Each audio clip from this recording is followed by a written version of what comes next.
बिहार का सीएम कैसा हो? मुकेश सहनी जिंदाबाद।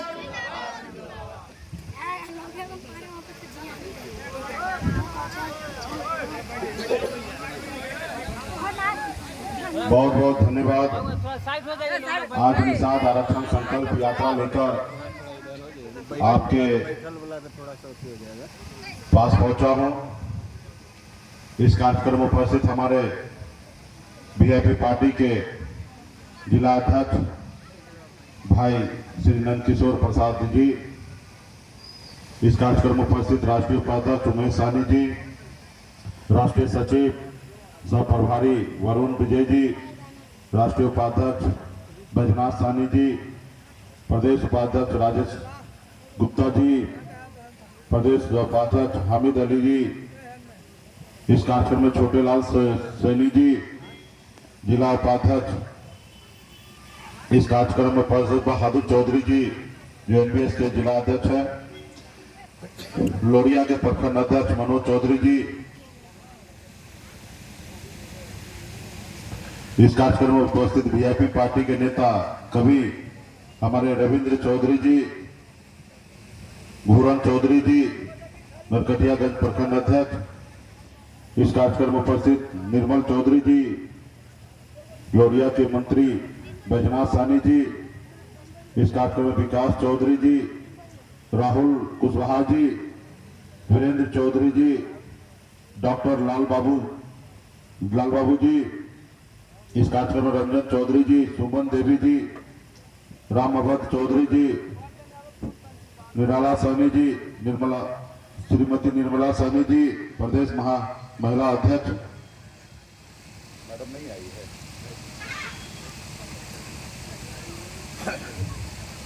मोतिहारी जिला सहाय हमारे जिला अध्यक्ष अशोक साहनी जी, सुगौली प्रखंड के प्रमुख श्री मनोज साहनी जी, हरसिद्धि विधानसभा के प्रभारी जितेंद्र साहनी जी, राजीव श्रीवास्तव जी, इस कार्यक्रम में उपस्थित जिला सचिव हबीबुल्लाह अंसारी जी, बेतिया जिला से यहाँ उपस्थित है जिला अध्यक्ष भाई विजय चौधरी जी, एनपीएस के जिला अध्यक्ष अवधेश चौधरी जी, इस कार्यक्रम में उपस्थित हमारे धनंजय चौधरी जी, जिला उपाध्यक्ष और जिला परिषद सदस्य भाई लाल बाबू चौधरी जी, कन्हैया चौधरी जी, अखिलेश चौधरी जी, सुमन देवी जी, अशोक चौधरी जी, संजय चौधरी जी, इरफान जी, उर्मिला सहनी जी, साधु सहनी जी और तमाम वीआईपी पार्टी के सभी नेतागण, और उमेश जी का नाम नहीं है इसमें, पहले था। चलिए, पार्टी के सभी बड़े पदाधिकारीगण, राष्ट्रीय प्रदेश और जिला प्रखंड के सभी नेतागण, इस सभा में उपस्थित बड़े संख्या में सम्मानित गार्जियन, नौजवान साथी, सभी को सनत मल्ला मुकेश सहनी की ओर से नमस्कार प्रणाम साथियों, और माता बहन भी यहाँ पर उपस्थित है, मीडिया के बंधु हैं, सभी को बहुत बहुत धन्यवाद। ये निषाद आरक्षण संकल्प यात्रा पिछले महीना ही 25 जुलाई से पटना से निकली हुई है, वीरांगना फूलन देवी जी के शहादत दिवस पे। ये यात्रा 101 दिन का यात्रा है, 3 महीना 11 दिन का यात्रा है।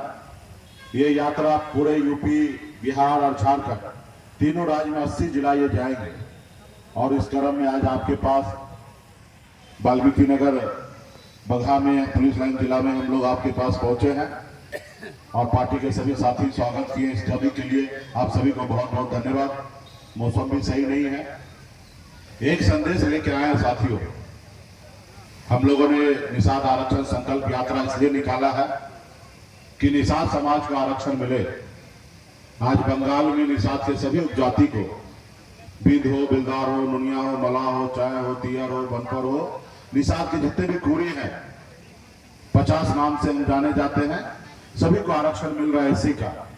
दिल्ली में निषाद के सभी उपजाति को एससी का आरक्षण मिल रहा है, लेकिन बिहार में हमें ओबीसी में रखा गया है, और जिसकी लड़ाई हम लड़ रहे हैं कि निषाद को एससी में बिहार में भी डाला जाए, क्योंकि देश एक है, देश के चलाने वाला प्रधानमंत्री जी एक है, हमारे एक ही संविधान से देश को चलाया जाता है, फिर हमारे साथ भेदभाव क्यों हो रहा है?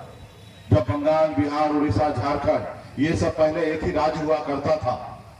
समय के अनुकूल राज्य को बंटवारा किया गया, लेकिन निषाद वही है।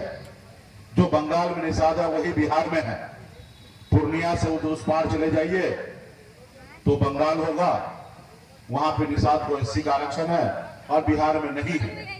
तो इसके लिए हम लोगों ने मजबूती से आरक्षण के लिए लड़ाई लड़ रहे हैं और हम लोगों ने एक नारा दिया, आरक्षण नहीं तो गठबंधन नहीं, और गठबंधन नहीं तो वोट नहीं, और वोट नहीं तो दिल्ली की सरकार नहीं साथियों। और इस तहत हम लोग लड़ाई लड़ रहे हैं। देश के माननीय प्रधानमंत्री से आग्रह कर रहे हैं कि आप सबके लिए हैं, और आपने तो स्पेशल संकल्प लिया है कि गरीब समाज के पहले आप उनके हक अधिकार देंगे, तो मेरा हक अधिकार हमें दे। तो इसलिए साथियों, आज आरक्षण हमें 30-40 साल पहले मिल गया होता तो आज कल्पना कीजिए कि आपको कितना लाभ होता। आज मैं यूपी में घूमता हूं, बिहार में घूमता हूं, झारखंड में घूमता हूं, तीनों राज्य में एक भी निषाद का बेटा कलेक्टर नहीं है। 137 जिला है। अगर हमें आरक्षण अगर 30-40 साल पहले मिल गया होता तो आज निषाद का बेटा भी कलेक्टर होता, एसपी होता, एसडीओ होता, बीडीओ होता, सीईओ होता, इंजीनियर होता, डॉक्टर होता, लेकिन नहीं है। आज हमारे परिवार के लोग सिर्फ मछली मारने पे मजबूर है। 8,000 रुपया महीने पे नौकरी करने के लिए अपने घर परिवार को छोड़ के दूसरे राज्य में जाने के लिए मजबूर है। आज ठंड का समय आएगा, दिसंबर महीना होगा, उस समय लोग घर से नहीं निकलेंगे, अपने रजाई से बाहर नहीं निकलेंगे, लेकिन हमारे समाज के लोग मजबूर होता है उस समय में ठंड में पानी में उतरकर मछली मारने के लिए। अगर वो मछली नहीं मारेंगे तो उनका घर परिवार कैसे चलेगा। तो साथियों, क्या आप ऐसी जिंदगी जो आज जी रहे हैं, क्या आप चाहते हैं कि आपकी आने वाला पीढ़ी ऐसी जिंदगी जिए? क्या आप नहीं चाहते हैं कि आपके बच्चे सर उठा के जिए? आप नहीं चाहते हैं कि वो बेहतर जिंदगी जिए? अगर आप चाहते हैं वो बेहतर जिंदगी जिए तो इस संसार में 2 काम करना पड़ेगा। अगर आप चाहते हैं कि आपके बच्चे अच्छे से जिंदगी जिए जैसे बाकी लोगों के बच्चे जीते हैं, तो उसके लिए 2 काम करना पड़ेगा। एक रोटी कम खाइए, अपनी जरूरत को कम कीजिए, लेकिन अपने बच्चे को पढ़ा लिखा के काबिल बनाइए। जब तक आपका समाज शिक्षित नहीं होगा तब तक कोई भी समाज आगे नहीं बढ़ सकता है। इसलिए आप गरीबी में जी रहे हैं, आप झोपड़ी में है, रहिए। जरूरी नहीं है कि पक्का का घर, जरूरी यह है कि आप अपने बच्चे को पढ़ा लिखा के काबिल बनाइए। वो जिस रोज पढ़ लिख लेगा, समझदार होगा, वो झोपड़ी से महल में आपको बना देगा साथियों, झोपड़ी से महल बना देगा। और दूसरा, अपने अधिकार के लिए संघर्ष कीजिए, लड़ाई लड़िए। जब तक आप अपने अधिकार के लिए संघर्ष नहीं करेंगे, लड़ाई नहीं लड़ेंगे, तब तक आपका समाज आगे नहीं बढ़ेगा। और आपके लिए लड़ाई तो आप ही को लड़ना पड़ेगा। आपके लिए कोई रतन टाटा या अंबानी नहीं आएगा लड़ने के लिए। आपके बच्चे का तकलीफ दूर करने के लिए कोई बड़ा विदेश से लोग नहीं आएंगे। आपके बच्चे की तकलीफ दूर आप ही को करना पड़ेगा। जब देश आजाद हुआ था, हमारे पूर्वज ने संकल्प लिया था, 250 साल लड़ाई लड़ा अंग्रेज से, फिर जाके देश आजाद हुआ। और संकल्प इसलिए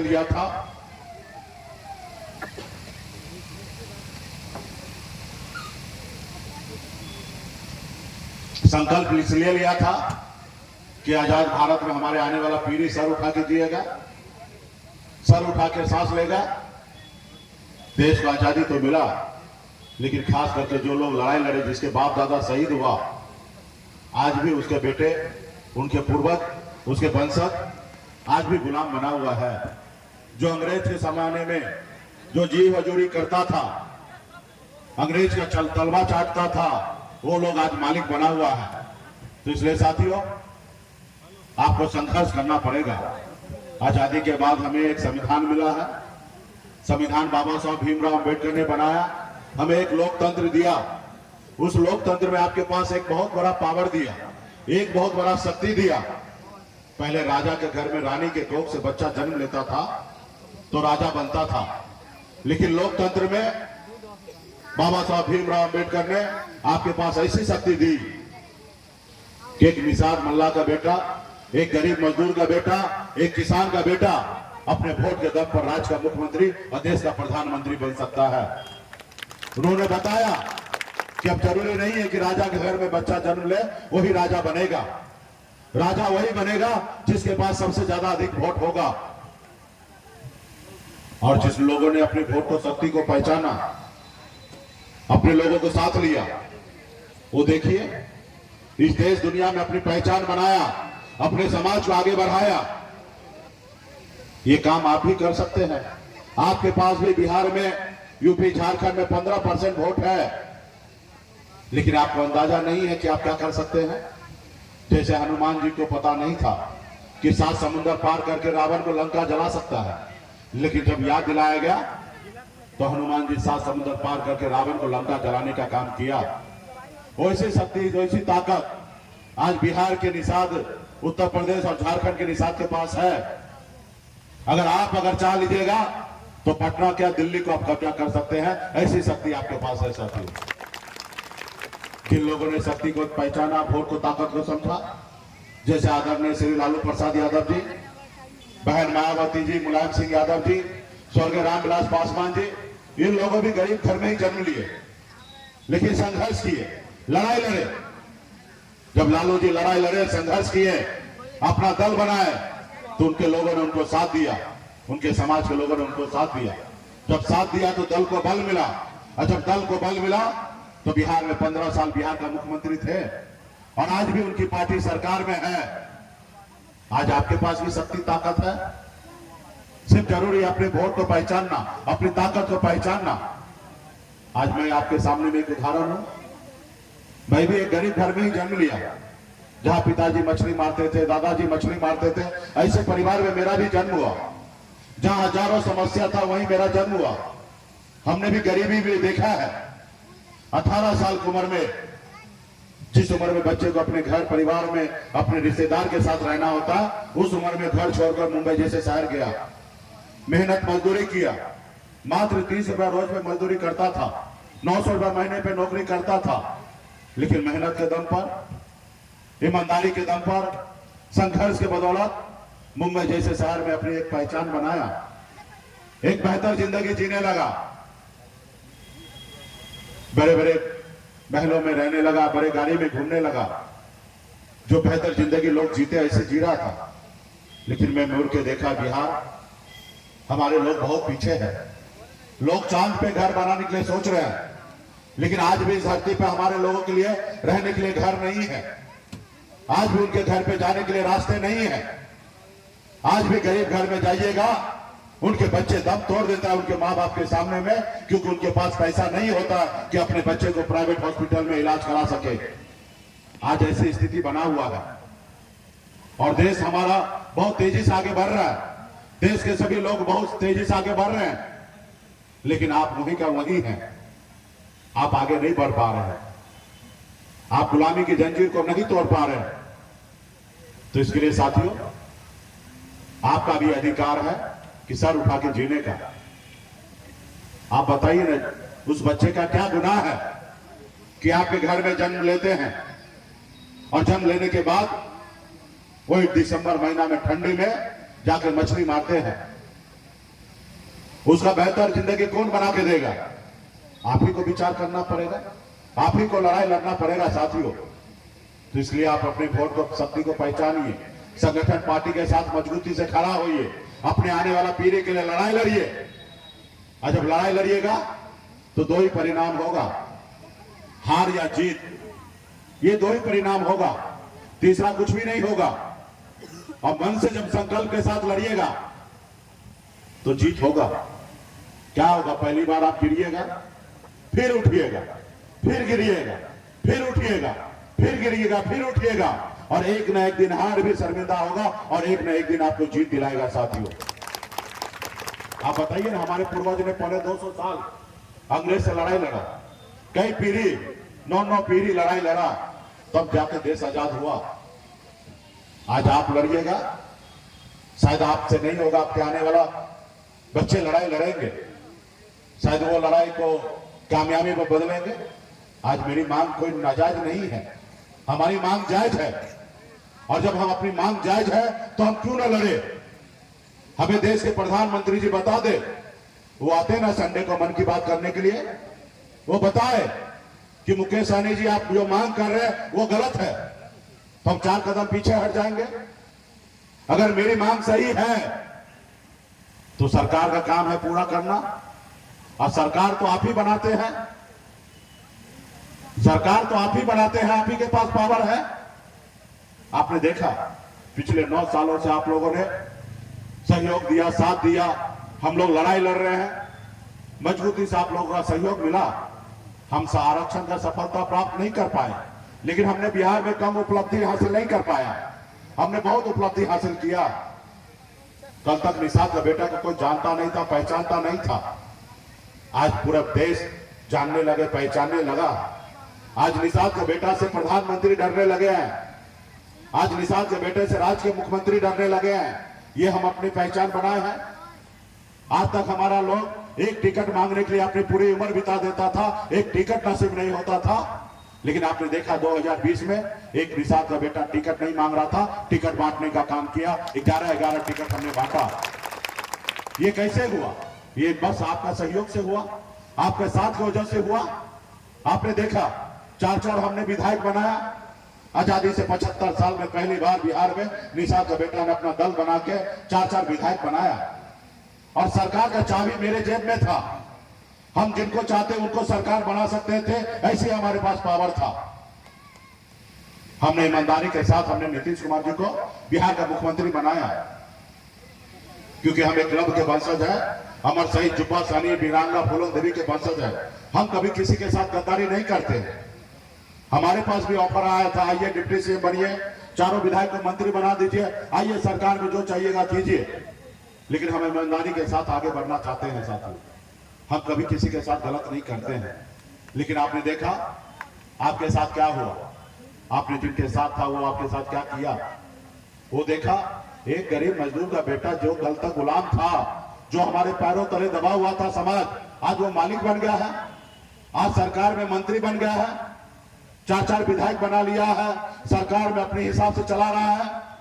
इसको रोको, नहीं रोकोगे तो निषाद समाज बिहार में सोया हुआ शेर है, ये जग जाएगा, और जिस रोज जग जाएगा उस रोज लालू प्रसाद यादव जी के जैसे अकेले बिहार में सरकार बना लेगा, क्योंकि इनके पास 15% वोट है। और फिर ये जग गया, अपने आप को सरकार बना लिया, तो फिर किसको गुलाम बनाओगे? तो उनको अच्छा नहीं लगा। जो समाजवादी विचारधारा वाला है उन्होंने आपके विधायक को खरीद लिया, आपको सरकार से बाहर कर दिया, इसलिए क्योंकि निषाद का बेटा खड़ा ना हो, वो सर उठा के जिए नहीं। तो दुश्मन आपका बहुत चालाक है साथियों, आपको दुश्मन से लड़ाई लड़ना पड़ेगा मजबूती से। आपने देखा होगा अटल बिहारी वाजपेयी जी का सरकार स्वर्गीय रामविलास पासवान जी 1 सीट से गिरा दिए थे। आपने देखा एक विधायक से झारखंड में मधु कोड़ा झारखंड के मुख्यमंत्री बन गए थे। सिर्फ 4 ही विधायक हमारे पास बना था, लेकिन सरकार का चाबी हमारे पास था, हम जो चाहते थे राज्य में वही कर पाते थे। आज आपकी मांग जायज है, आज आपके पास इतनी शक्ति है, जो आपका दोस्त बनेगा वो 60 लोकसभा सीट जीतेंगे, और जो आपका दुश्मन होगा वो यूपी बिहार झारखंड में 60 लोकसभा सीट हारेंगे। साथियों आप लोगों को मजबूर कर दीजिए, आपके आरक्षण की बात मानने के लिए उनको मजबूर कर दीजिए। आप संघर्ष कीजिए, जैसे बिहार में 4 विधायक बनाए, आने वाले समय में 40 विधायक बनाएंगे, ऐसे ताकत बनाइए। 40 जब हम बिहार में बना लेंगे तो दिल्ली में भी 10 बना लेंगे, और जब दिल्ली में 10 आपका बनेगा तो सरकार तो आपके हिसाब पे होगा, और जब सरकार आपके हिसाब से होगा तो भारत के संविधान को हम भी मानते हैं और दुनिया भी मानते हैं, और संविधान के दायरा में रहकर हम निषाद का बेटा का आरक्षण लागू करेंगे। बहुत दूर नहीं है साथियों, 75 साल आपने लड़ाई लड़ा, संघर्ष किया है। आपने पिछले 9 साल से आप हमारे साथ हैं, और आप लोग तो 6-7 साल से हैं, और 6-7 सालों में हम लोगों ने एक अपनी बिहार में पहचान बना लिया है, और इसी तरीके से 2-4 साल 5 साल और हम संघर्ष करेंगे। अभी हमारा उम्र क्या है? 42 साल ही हुआ है। अभी हम मजबूती से कम 30 साल तो एक्टिव राजनीति करेंगे साथियों। और 30 साल मतलब 72 ही होगा।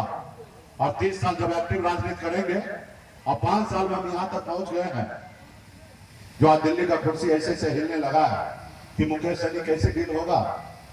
आज आ रहे हैं, कह रहे हैं आइए दोस्ती कीजिए और हमारे दल में आ जाइए और अगला 2025 का मुख्यमंत्री बन जाइए। वो आते हैं, ऑफर करते हैं। हमने कहा भाई हम मलाह हैं, हम मछली मारते हैं, जाल में फंसाते हैं, हम फंसते नहीं हैं, हम अपना झोपड़ी में ही रहेंगे, हम संघर्ष करेंगे, लड़ाई लड़ेंगे, लेकिन अपना झोपड़ी का राजा रहेंगे। तुम्हारे महलों में नहीं आना है, तुम्हारे महलों में आके गुलाम हमें नहीं बनना है, हमें संघर्ष करना है। तो इसलिए साथियों, पार्टी के बहुत सारे साथी हैं, पहले बहुत ही अच्छा आप लोग एक्टिव थे, कुछ सालों से आप लोग सो गए हैं, इसमें खैर आपका कोई गलती नहीं है। पार्टी के लोग क्या है कि पटना से आप लोग बहुत दूर हैं और हम लोग बहुत कम आते हैं, और चाहे आपको सुख हो या दुख हो उसमें हम कम आते हैं, लेकिन हम लोग अभी प्रयास करेंगे कि आपके आसपास में मजबूती से रहे और ये सब जो एरिया जो है यहाँ मजबूती से हम लोग मजबूत अपने लोगों के लिए काम करें, संगठन को मजबूत करें और आने वाले पीढ़ी के लिए हम मजबूती से लड़ाई लड़ें। तो इसलिए साथियों, इस बार हमने ऐसा दबाव बनाया है, जैसे कोरोना काल में आपने देखा कि डॉक्टर ने एक वैक्सीन का निजात किया था लोगों को सुरक्षित करने के लिए, हमने भी एक वैक्सीन बनाया है। और इस बार जैसे वैक्सीन जैसे जैसे बिहार, यूपी, झारखंड के निषाद भाई लगाते हैं, वैसे वैसे दिल्ली का कुर्सी ऐसे ऐसे हिलने लगा है। वो मानने लगे हैं कि अब बिहार में, यूपी, झारखंड में निषाद का बेटा का वोट अब गुमराह नहीं होगा, निषाद का वोट बिकेगा नहीं, निषाद का वोट वहीं गिरेगा जहां निषाद के बच्चे का भविष्य तय होगा, निषाद के बच्चे को आगे भविष्य होगा, वहीं पे वोट गिरेगा। और वो देख रहे परेशान हो रहे हैं और आपको उनको परेशान करना है, उनको दिखाना है, उनको बताना है, क्योंकि वो लोग गलतफहमी का शिकार भी है। वो लोग मानते हैं कि निषाद का बेटा है, लड़ाई लड़ते हैं, चिल्लाते हैं, थक जाएंगे, जब चुनाव का समय आएगा तो निषाद के बेटा को 200 रुपया देंगे और उसका वोट खरीद लेंगे। पहले ऐसा हुआ करता था। इस देश में जो भी गरीब समाज है, पिछड़ा दलित समाज है, ऐसे लोग कभी ना कभी अपना वोट को बेचते थे, क्योंकि गरीबी था, लाचारी था, कोई खिला देता था, कोई पिला देता था और अपने बच्चे का भविष्य मात्र 200 रुपया में बेच देता था। लेकिन मोदी जी को अभी ये नहीं पता है कि अभी पहले वाला निषाद नहीं रहा, ये 2023 वाला निषाद है, जिसके पास हर अब निषाद के बेटा के पास टच स्क्रीन वाला मोबाइल आ गया है। वो देख रहे हैं देश दुनिया कैसे आगे बढ़ रही है, और अभी निषाद का बेटा अपने बच्चे के भविष्य के लिए वो अपना वोट बेचेंगे नहीं, अपने पसीना नहीं, अपना खून बहाने के लिए तैयार होंगे। लेकिन इस सब के लिए आपको लड़ाई लड़ना पड़ेगा, संकल्पित होना पड़ेगा। कोई भी काम के लिए बगैर संकल्प लिए हुए कोई भी काम को पूरा आप नहीं कर सकते हैं। आप देखते होंगे कितना अच्छा पूजा करने के लिए आप जब बैठते हैं तो भी पंडित जी आपके हाथ में गंगा जल देते हैं, अक्षत देते हैं, फूल देते हैं और आपको बोलते हैं मन शुद्ध करके और हाथ में गंगा जल लेकर संकल्प कीजिए, और 2 रुपया भी बोलते रखिए दक्षिणा, और 2 रुपया रखिए और संकल्प कीजिए कि सही तरीके से आप पूजा कीजिएगा। उसी तरीके से आपको भी लड़ाई लड़ना है तो संकल्प लेना पड़ेगा कि जब तक हम, जैसे दशरथ मांझी जी ने लिया था संकल्प और उन्होंने कहा था कि जब तक तोड़ेंगे नहीं तब तक छोड़ेंगे नहीं, और उन्होंने तोड़ा, पहाड़ को तोड़ के रास्ता बना दिया, उसे कहते हैं संकल्प। जैसा हमारे पूर्वजों ने संकल्प लिया था कि अंग्रेज को मार के जब तक भगाएंगे नहीं तब तक हम लोग चैन से नहीं बैठेंगे, और अंग्रेज को मार के भगा दिया, फिर आजाद भारत में आप है। उसी तरीके से संकल्प लेना पड़ेगा कि आप अपने बच्चे के भविष्य जो है 200 रुपया में नहीं बेचिएगा। आपको संकल्प लेना होगा कि हम अपने बच्चे का एक रोटी कम खाएंगे लेकिन अपने बच्चे को पढ़ाएंगे लिखाएंगे, ऐसे संकल्प लेना पड़ेगा। आपको संकल्प लेना पड़ेगा कि अपने समाज के हक अधिकार के लिए 12 बजे रात को अगर मेरी जरूरत पड़े तो 12 बजे रात को भी घर से निकलेंगे, अपने समाज के हक अधिकार के लिए संघर्ष करेंगे, लड़ाई लड़ेंगे। ऐसे संकल्प लेना पड़ेगा। तब जाके आपकी लड़ाई सफलतापूर्ण होगा। तो इसलिए साथियों, बहुत समय बीत चुका है। अगर आप अभी अपने अधिकार के लिए संघर्ष लड़ाई नहीं कीजिएगा तो बहुत देर हो जाएगा साथियों। इसलिए लड़ाई लड़ने के लिए आगे निकलिए। आज आप हमें देख रहे हैं 35 और 40 दिन हो गया लगातार, तबीयत भी और स्वस्थ है, उसके बाद भी एक रोज भी हम मिस नहीं करते हैं। हम गर्म पानी दवा खा के दिन रात, आज इस राज्य में, कल वहां, परसों वहां कार्यक्रम कर रहे हैं। आज आपके पास है, कल वैशाली में कार्यक्रम होगा, परसों हमारे लखीसराय में कार्यक्रम होगा, परसों कैमूर में, बक्सर में होगा, आरा में होगा, उत्तर प्रदेश जौनपुर में होगा। आपने देखा होगा एक एक रोज का शेड्यूल बन चुका है। 8 अक्टूबर तक हम बिहार के कोई ना कोई कोना या उत्तर प्रदेश और झारखंड के कोई ना कोई कोना में रहेंगे।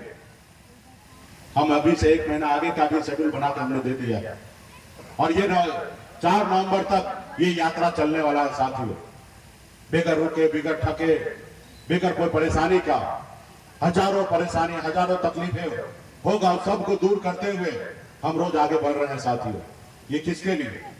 आपके बच्चे के लिए, अपने आने वाला पीढ़ी के लिए, अपने समाज के लोगों के लिए। आज देखिए सभी समाज आगे बढ़ रहा है। आपने देखा 10% आरक्षण मोदी जी की सरकार बना क्योंकि पावर उनके पास आया। 10% सामान्य वर्ग को आरक्षण ईडब्ल्यूएस दे दिया, आर्थिक आधार पे गरीबी में दे दिया उनको। हम उनका विरोध नहीं करते, मोदी जी अच्छा काम किए हैं। अगर उनको ब्राह्मण भूमियार का बेटा गरीब नजर आया तो अच्छा बात है, उनको आरक्षण दिए हैं। लेकिन मोदी जी का चश्मा धुंधला हो चुका है, उनको ब्राह्मण भूमियार का बेटा गरीब दिख रहा है, लेकिन निषाद का बेटा जो ठंडी में उतर कर मछली मारता वो नहीं दिख रहा है। आज निषाद के बच्चे इलाज के अभाव में मर रहे हैं, वो नहीं दिख रहा है उनको। वो क्यों दिखेगा उनको? क्योंकि वो सरकार आपका थोड़े है, आपने थोड़े बनाया है। वो सरकार आरएसएस का है और आरएसएस का लोग को आरक्षण ना मिला, ऐसा हो सकता है? कल आप भी सरकार बनाइएगा या सरकार का सहयोगी होइएगा तो आप भी आरक्षण लागू कीजिएगा। जो समाज सत्ता पावर में आया वो समाज को देखिए कहां से कहां पहुंच गया है। तो इसलिए साथियों, सब चीज पावर में ही है, पावर आपके उंगली में है। अब ये उंगली को इस्तेमाल अपने बेटा को भविष्य को बनाने के लिए बनाइएगा या अपने बच्चे का भविष्य उधारने के लिए कीजिएगा, इस्तेमाल कीजिएगा, ये बात आपको सोचने की आवश्यकता है। आपने तो सोचा था 2014 में ये उंगली से वोट गिराएंगे, मोदी जी हमारे बच्चे का भविष्य बनाएंगे, और क्या हुआ? 10% आरक्षण आपके जेब से निकाल कर पहुंचा दिया। हम अभी भी कहते हैं कि हम कोई आरक्षण का विरोधी नहीं है, अच्छी बात है, वो गरीब है तो उनको दीजिए। हमें भी मोदी जी वही आरक्षण दे दीजिए जो ईडब्ल्यूएस जैसे सामान्य वर्ग के लोगों को दिया है, बस वही 10% आरक्षण दे दीजिए। हम उनसे तो कम नहीं है, हमें सिर्फ वही आरक्षण दे दीजिए। 8 लाख कमाने वाले लोग को ही आरक्षण दीजिए, मुकेश सहनी को नहीं चाहिए आरक्षण। लेकिन हमारे समाज को चाहिए ना। एक तरफ 4 लोग हैं उसको 8 रोटी दीजिएगा और एक तरफ 4 लोग हैं उसको 2 रोटी दीजिएगा। ये कैसे न्याय है आपका? अगर न्याय चाहिए तो अपनी उंगली का बटन को है सोच समझ कर अपने दल के साथ, अपने नेता के साथ गिराइए, जैसे हमारे यादव भाई लालू जी के साथ गिराते हैं। राज्य में परिस्थिति कुछ भी हो, लेकिन जहां लालू जी वहीं उनके लोग, जहां नीतीश जी जहां वहीं पे उनके लोग, जहां पासवान जी जहां वहीं पे उनके लोग, जहां भारतीय जनता पार्टी आरएसएस वहीं उनके लोग। आप कहां? इसलिए साथियों, आपके लिए भी दल बन चुका है, आपके पास वही चुनाव चिन्ह है। कभी आपके पूर्वज श्री राम जी को पार लगाए थे, वही नाव छाप है आपके पास। आपकी किसी की आवश्यकता नहीं है कि आपके नाव को कोई पार लगाए। आप खुद केवट महाराज हैं, आप केवट के वंशज हैं। आपको कोई मोदी अदानी नहीं चाहिए। आप अगर जिस रोज ठान लीजिएगा उस रोज दुनिया का कोई ताकत नहीं है कि आपको नाव को किनारा लगाने से कोई रोक सकता है साथियों। तो इसलिए जरूरी है लड़ाई लड़ना, संकल्प करना। तो क्या आप लोग लड़ाई लड़ने के लिए तैयार हैं? ये आवाज दिल्ली पहुंचेगा? महोदय, इस आवाज को पहले पटना पहुंचाइए। अरे पटना से काम नहीं होगा, पटना से काम नहीं होगा। पटना में काम होना रहता तो 2020 में करवा लेते। हम लोग आपको काम तो अभी दिल्ली से होना है, या मोदी जी को जिता के या उनको हरा के, तो यही है।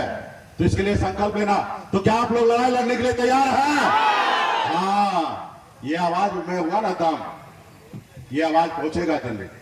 मोदी जी यहाँ है नहीं, अब ये काम और करना है, वैक्सीन लगाना है मोदी जी को। और जितना वैक्सीन लगाइएगा उतना मोदी जी का गद्दी हिलेगा। और वैक्सीन का नाम क्या है? गंगा जल। वो वैक्सीन का नाम है गंगा जल। जैसे सब पवित्र होता है, शुद्ध होता है ना, वैसे शुद्ध कीजिए अपने मन को और संकल्प लीजिए कि हमारी जो सुनेगा हम उनकी सुनेंगे, जो हमारे फिक्र करेगा हम उनकी फिक्र करेंगे, जो हमारे बच्चे का भविष्य के बारे में सोचेगा हम उनके बारे में सोचेंगे, जो हमारी नहीं सुनेगा हम उनकी नहीं सुनेंगे। ऐसे संकल्प लीजिए। तो आपके पास वही वैक्सीन आ गया होगा, गंगा जल। सभी लोग निकालिए जेब से, सब माता बहन सब निकालिए, पार्टी के सभी नेता लोग निकालिए। और हाथ में जैसे पंडित जी आपको देते हैं ना गंगा जल, ढक्कन को खोलिए और हाथ में लीजिए और हाथ को ऐसे कीजिए और ये वीडियो बनेगा और ये रात में मोदी जी के पास पहुंच जाएगा। और वो देखेंगे कि बघा में वाल्मीकि नगर में निषाद का बेटा ने संकल्प ले लिया है कि हम अपने आने वाला पीढ़ी के लिए हम लड़ाई लड़ेंगे। सभी लोग ले लीजिए, हाँ सभी लोग लो और नेता लोग को भी दीजिए, क्योंकि चुनाव में पहले नेता लोग इधर से उधर हो जाता है। तो सब नेता लोग को दीजिए, हाँ सब लोग ले लिए और हाथ को ऊपर कीजिए। अगर निषाद का बेटा है, अपने बच्चे के भविष्य के लिए लड़ना चाहते तो हाथ आगे कीजिए।